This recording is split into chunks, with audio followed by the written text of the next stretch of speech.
Hi class, welcome back to the continuation of our lectures on electrodynamics, and our reference again is Introduction to Electrodynamics by David J. Griffiths, and this book is recommended to you. I hope you can acquire it soon, or a copy of that soon. So anyway, this will be a new chapter and we'll be dealing with special techniques in solving or calculating the electric potential of a given configuration.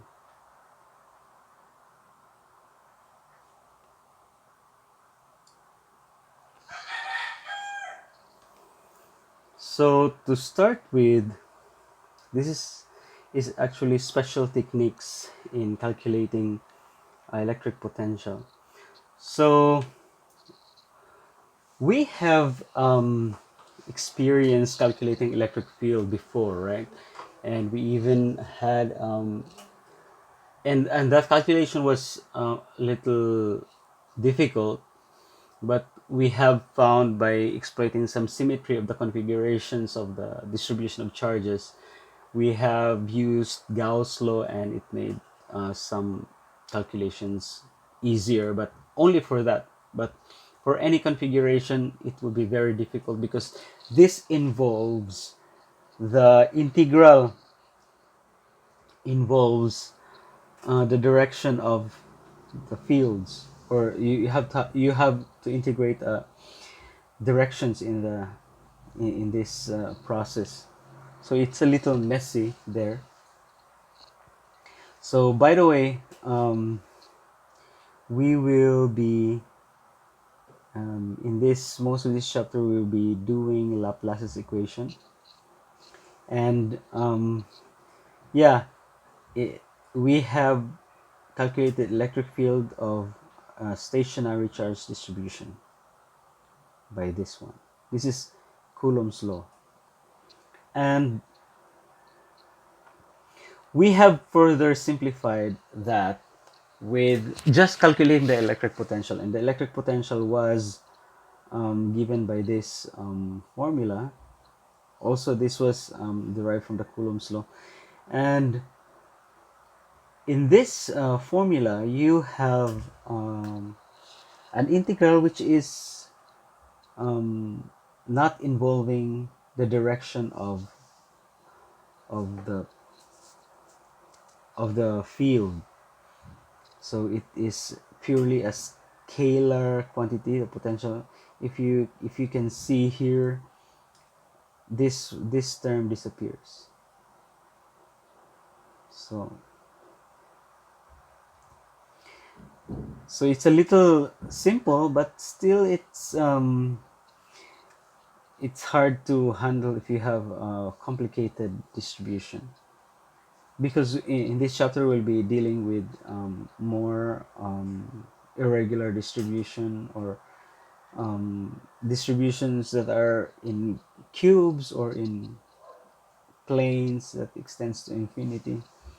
So anyway, let's continue. So we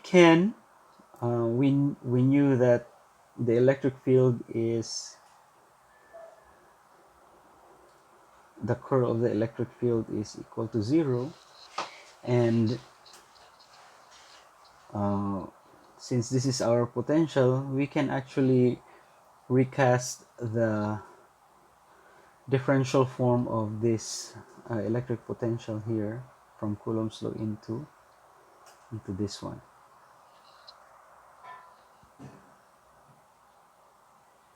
And by the way, this is called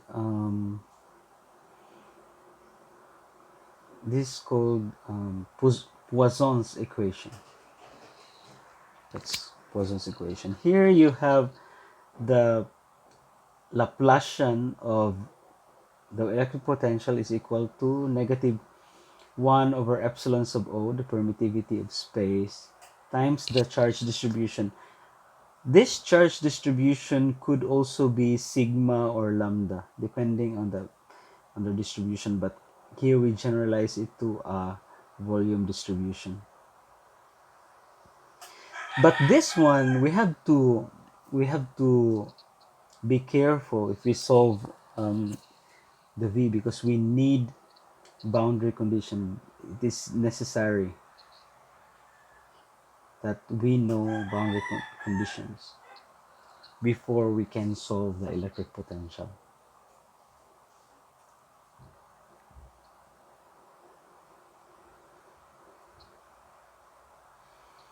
So we knew before that inside a conductor the potential is constant, and inside a conductor there is no charge. We knew that. So if there's no charge there, then we can set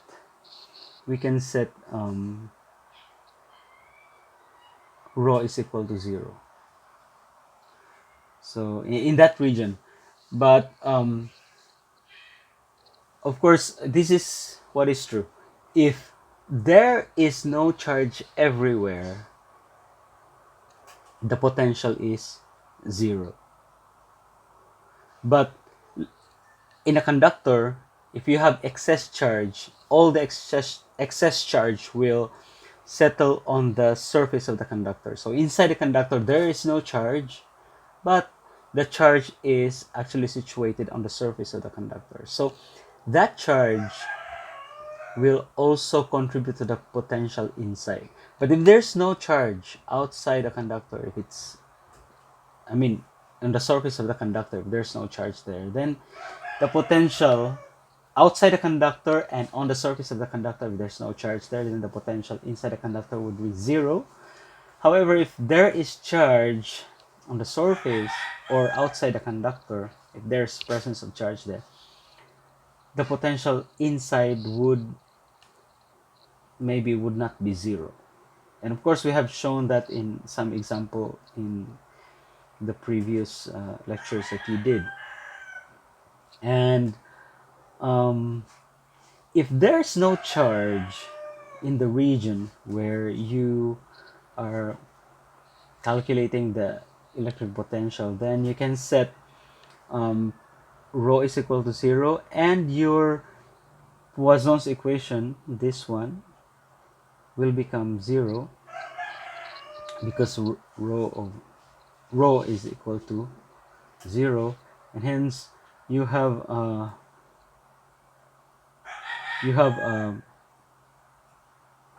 now a Laplace's equation. The Laplacian of V would now be equal to 0. So in Cartesian coordinates, that would just be this one here.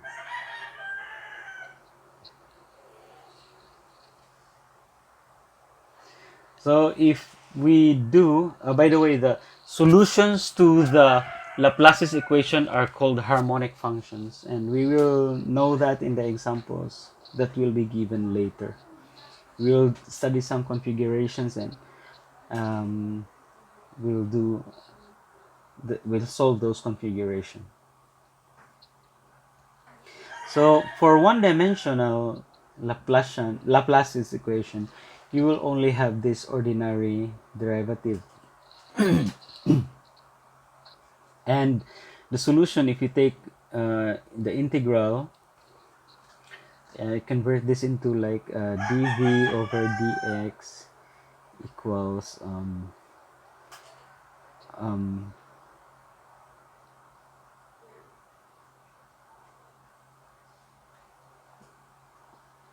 so if you take the integral of that would give you, and then you do the double integration, I mean the integration twice, so you'll get this solution. It's a line, so you can do that. And the equation of the line, if you have specifications or boundary conditions, this is now the, so if you specify some conditions like the boundary conditions, again, boundary conditions are necessary in order to in order to get the specific electric potential. So in this case, the boundary conditions are when V is equal to 4,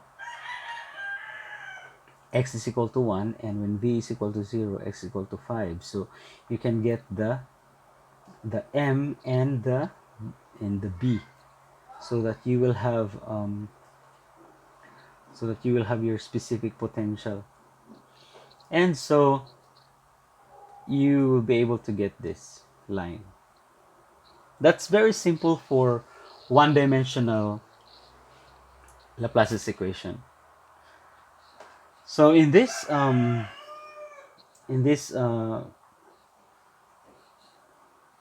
in this case, for example, you can see that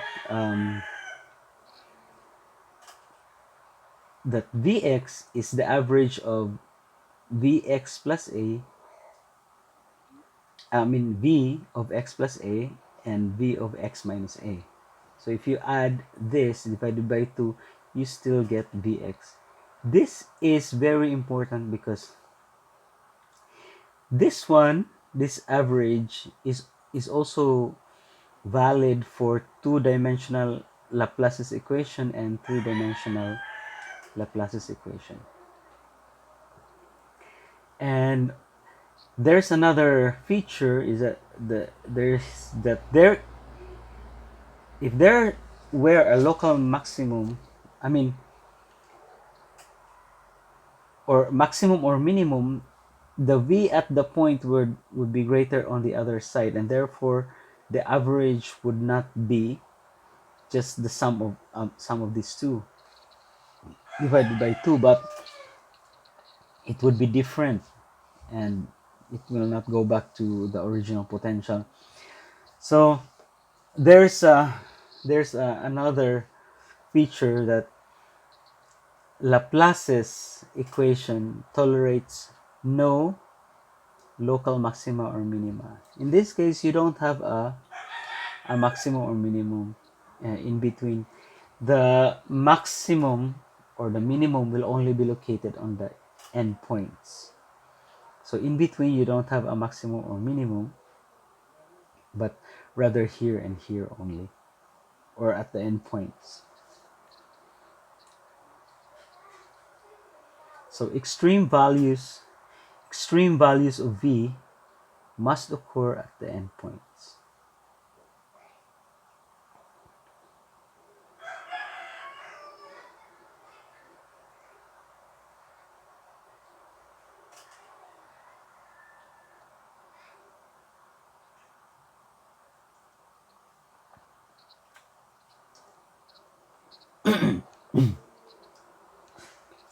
So in two dimensions, you will see that the Laplace's equation is of this form.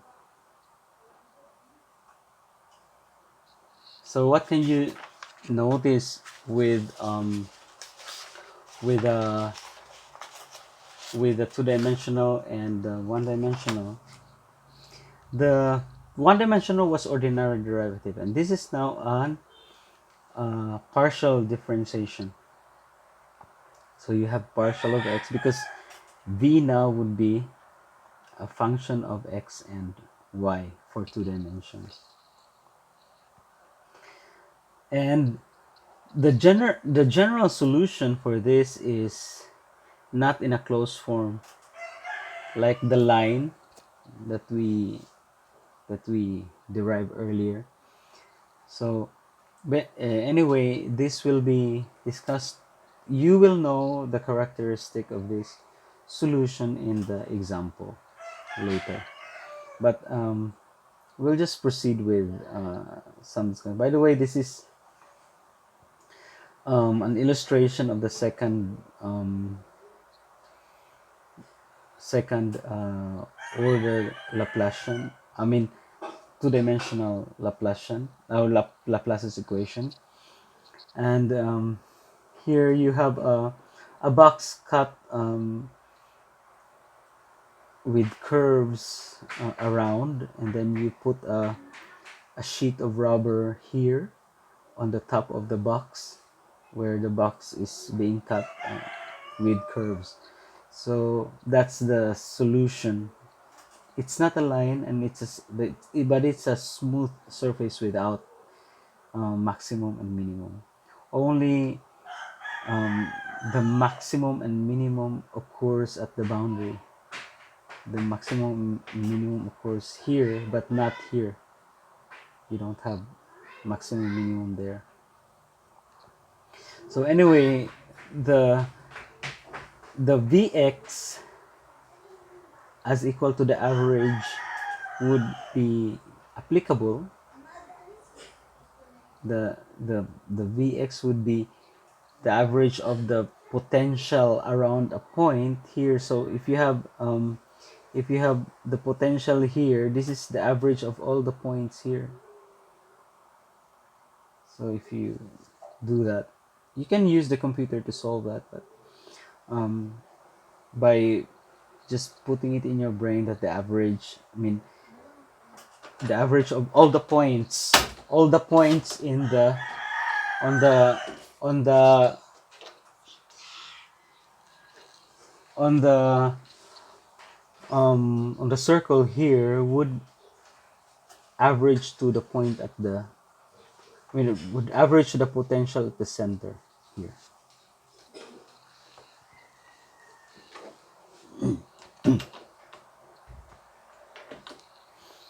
So anyway, this is just a discussion in the two dimension Laplace's equation, but we can proceed with the so this is again a repetition of the features of the the one-dimensional Laplace's equation, that the value of v at the point xy is the average of those around the point. So if you take the average, that would be of all those points, or of the points in the circle, would be the potential at the center.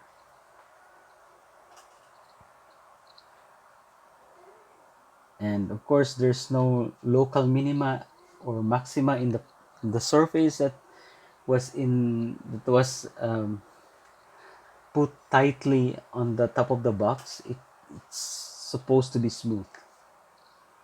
So anyway, for the three-dimensional Laplace's equation, you'll now be dealing with a sphere. So if the point is inside there, all the points in the sphere, if you add all of them and then get the average, the potential at the center would would have the value of that average, or of all the points inside the sphere would add up, or would average to the point at the center inside the sphere. So we will not discuss the proof, but I'd let you read the proof of that. It's easy, but I'll leave you to screenshot that and read that until you understand it. But it's actually not that difficult to understand. So anyway, that's it for the potential, the features of the potential. So if you have Laplace's equation, the solution to the Laplace's equation, which is the potential does not have maximum or minimum in the middle of the endpoints. The maximum or minimum or the extremum only occurs at the endpoints, and that when you calculate the potential at a point, it is the average of the neighborhood of that point, potential neighborhood of that point. So you can reread the features in the previous slides.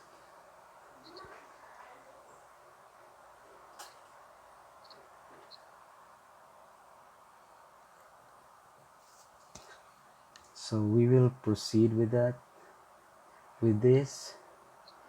And by the way, you have problems here. Find the average potential over a spherical surface of radius r due to a point charge q located inside, same as above, only greater than r, for z greater than r. So anyway, I mean, no, it's not greater, it's less than r because it's inside. Anyway, you can understand this problem and just know the process. You don't have to solve it, but you have to know the process how to solve this problem. By the way, in this problem number 2, you have a charge. You have a let me just read the theorem here. A charged particle cannot be held in a stable equilibrium by electrostatic force alone. So it's it's a theorem. Yeah, of course, you have some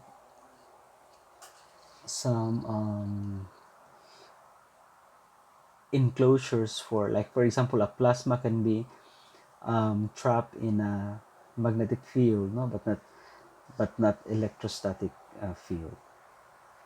So anyway, that's for you to discover.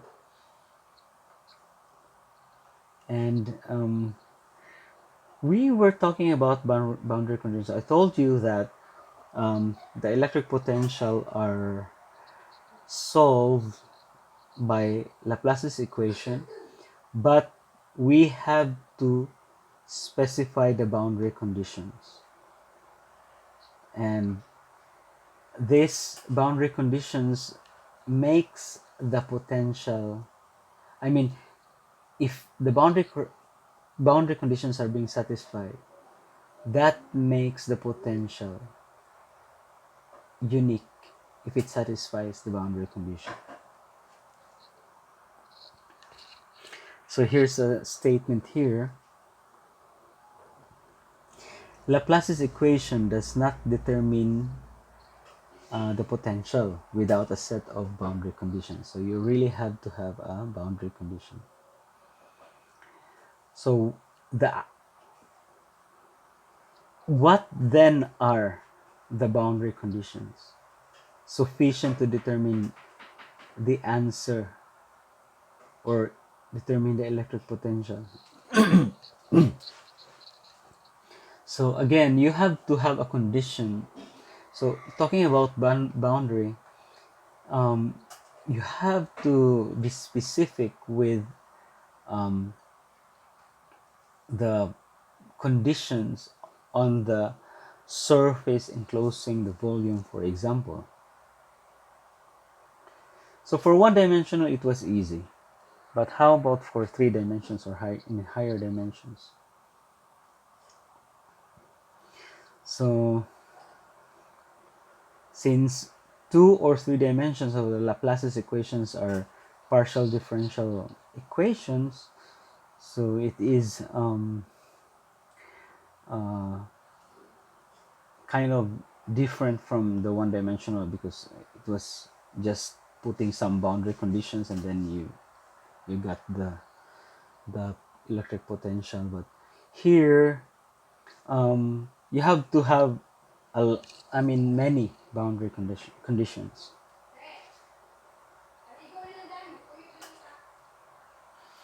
So the first uniqueness theorem, this means that if you can find the electric potential,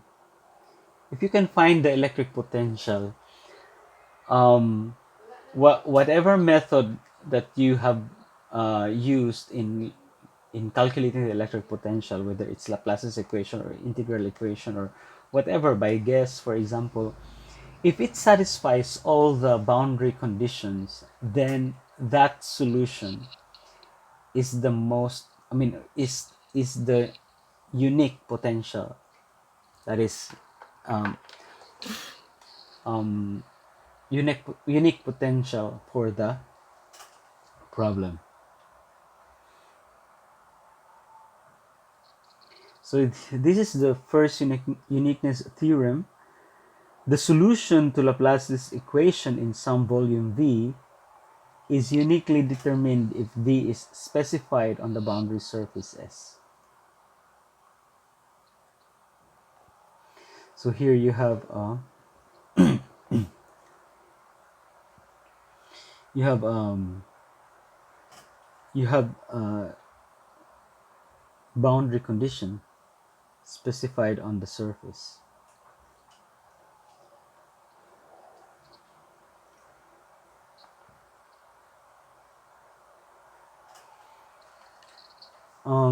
Here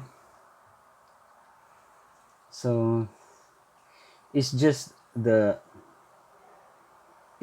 proof that V is unique. So if you have two potentials, the two potential would just be the same. If you have two solutions, and those solutions should be the same. So anyway, this is just the proof of that. But we will go immediately to an example here. Show that the potential is constant inside an enclosure completely surrounded by conducting material, provided there is no charge within the enclosure. So if there's no charge there, then we can use the Laplace's equation. The potential on the cavity wall is some constant V sub O, because the conductor is an equipotential. It's constant.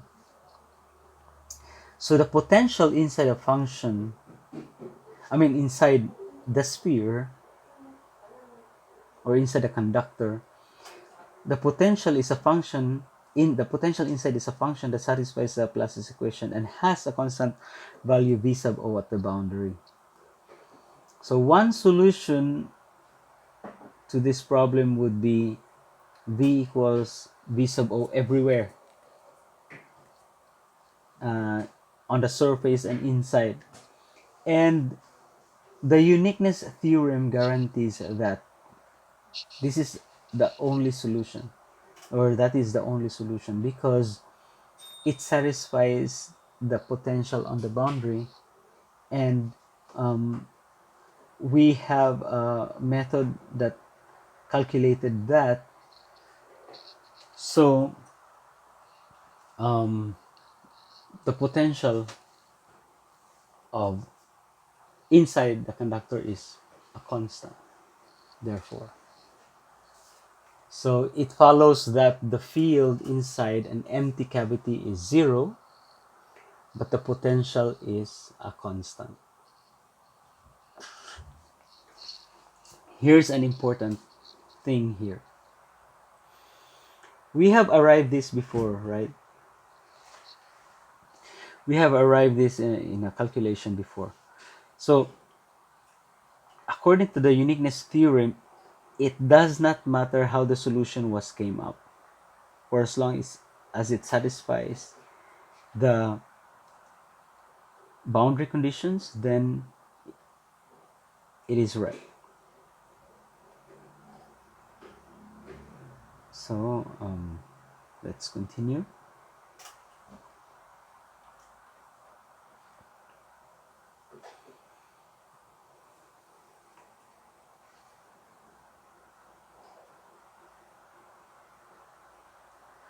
So for example, you're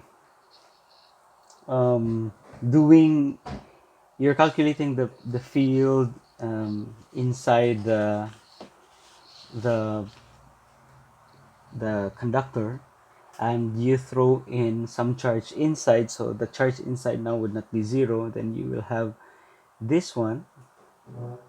You will have, suppose that there are two different potentials, V1 and V2, and so when you throw in some charges inside, it will not be zero anymore.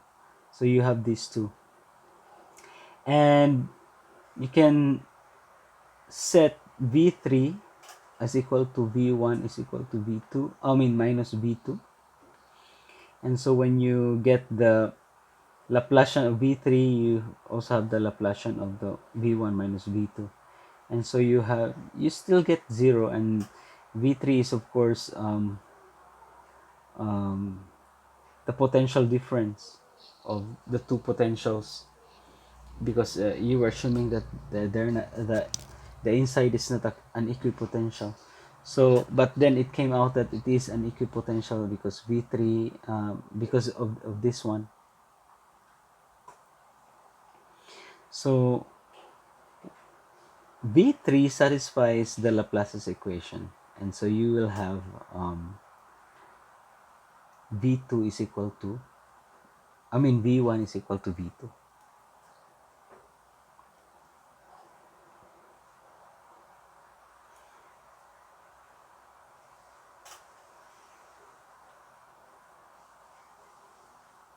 So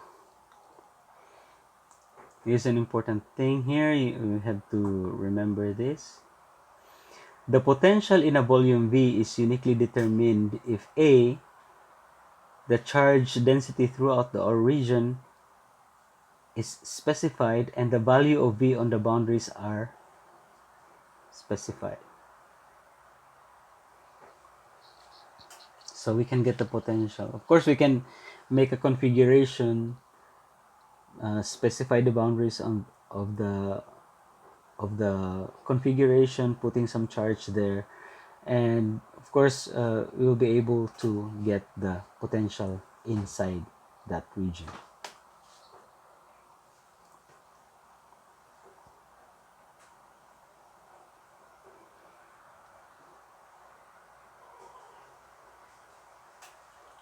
So here, the simplest way to set a boundary condition or set the boundary conditions for an electrostatic problem is to specify the value of V on all surfaces surrounding the region of interest where you are going to calculate the the potential.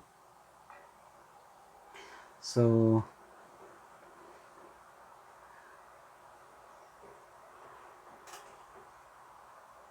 you have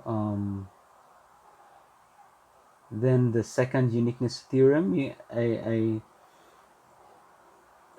suggest that you, before you go to the second uniqueness theorem, you have to read the text here. These are self-explanatory.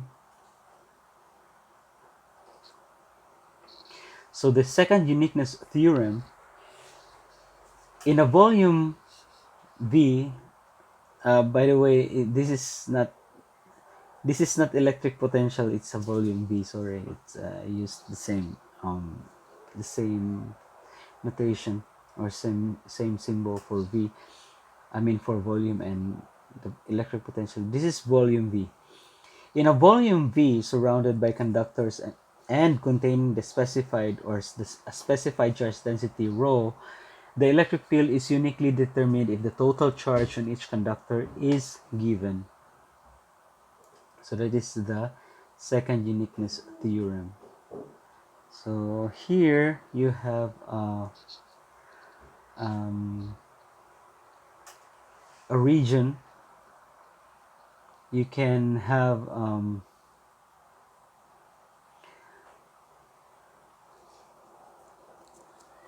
you can get the electric field if the total charge on each conductor is given.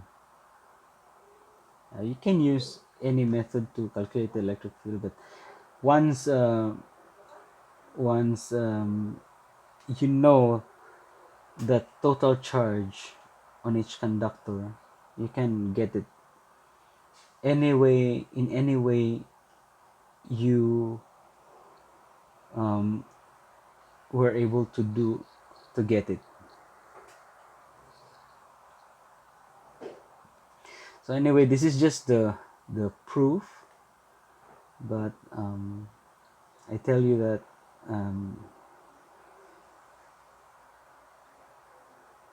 this is well, that's just a proof. We don't have to to really care about it, for as long as we know that um, the that when we get the quantity that we are interested, no matter how we get it, for as long as it satisfies the boundary conditions,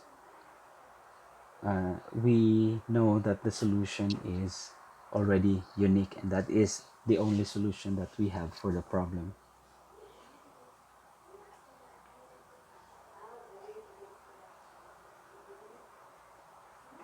So anyway, that's just that. And by the way, let's look at this configuration here. You have four charges here. You have a positive charge and a negative charge here, and a negative charge and a negative charge here. What happens when you connect this charge by a wire to this charge and this charge to this charge? What happens? By the way, 3.8 of course will instantaneously um, change the configuration. By the way, the total charge here is equal to 0, because this one will cancel and this one will also cancel. So here, when you connect the two wires, what happens? Because this one is impossible by the second uniqueness theorem, what happens is that the negative charge here will move to the positive charge, making this 0 and of course 0 here. And of course this one will also move here to the positive charge, making this 0 and 0. So the stable condition would be this one here, 0 0 0, if you connect them by conductors, because the charges will redistribute in a conductor. So when you, like for example, if you have a conductor and you put some charge there, you can just isolate the charge in a region of a conductor, and some other regions would have no charge. The charge will definitely redistribute itself uniformly throughout the surface of the conductor. Inside the conductor, there will be no charges, or the charges inside the conductors would have a sum of 0, but the excess charge would settle at the surface of the conductor.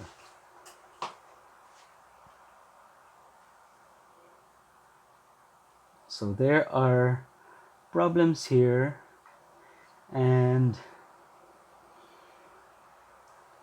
I will just read the problem. Prove that the field is uniquely determined when the charge density rho is given, and either v or the normal derivative um, of v with respect to n is specified on each boundary surface. Do not assume the boundaries are conductors or that v is constant over any given surface. And the next problem is a more elegant proof of the second uniqueness theorem uses Green's identity with T equals U equals V3. This is still problem 1.6 in the previous lectures that we do. So anyway, that's all for this session. I have posted the lecture last week for the last segment of the chapter, and this one is for the new chapter. Anyway, more of the examples that we will do will be discussed in the next lecture, in the next video. So we will be doing methods of images, and we will apply Laplace's equation there. So that is all for now.